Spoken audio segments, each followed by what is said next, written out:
munaasabada abaal marino lagu gudoonsiiyay arday kaalmaha hore kagalay tartan quraan akhriska ah ayaa lagu qabtay degmada Afgooye ee gobolka Shabeellada Hoose. Cabdiwali Cali online ayaa warkan ka soo diray Afgooye.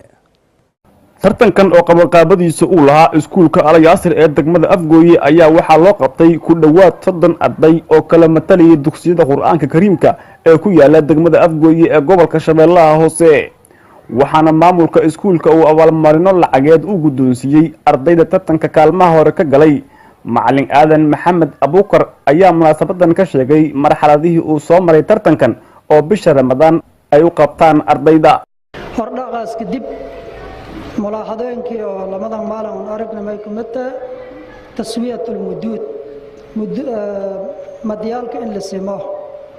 tafkhiim ba'd al-huruf huruf taqar in lagu yinayo تخفيف الغنة غنة إن لفظايو مسا تطويل الغنة غنة إن لداري حتى لقدبيو قلقلة حرفكي أو قلقلة هاي قابك لنك دواغي ما قابك لنك دواغو maamulaha iskuulka allayaasir macallin cabdiraxiim aadan cusmaan ayaa dhankiisa ardayda ku dhiirigeliyay inay halkaa ka sii wadaan barashada quraanka kariimka. waxa uu sheegay inay ka maamul ahaan ay badin doonaan tartamada ay u qabanayaan ardayda dugsiyada quraanka kariimka. ahaan waa kalaamullah ilaahay hadalkiisa waay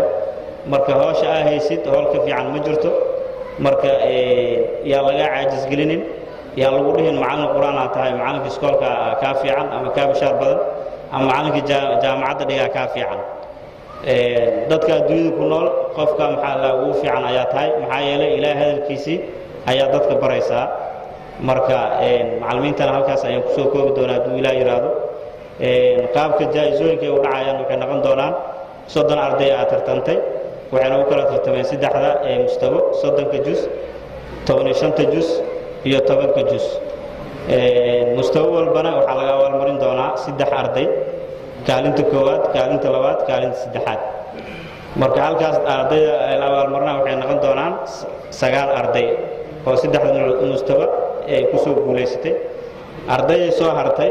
ayagana waa abaal marin doona haduu ilaa yiraahdo sanadaha soo socdana waxaan rajaynaynaa haduu ilaa yiraahdo in macallimiinta ardaydaas quraanka soo baray heerkan soo gaarsiiyay ayagana jaayisooyinka inay qayb ka noqdaan ayaa Cabdiwali Cali online TV-ga caalamiga ah ee Universal gobolka Shabeellaha Hoose.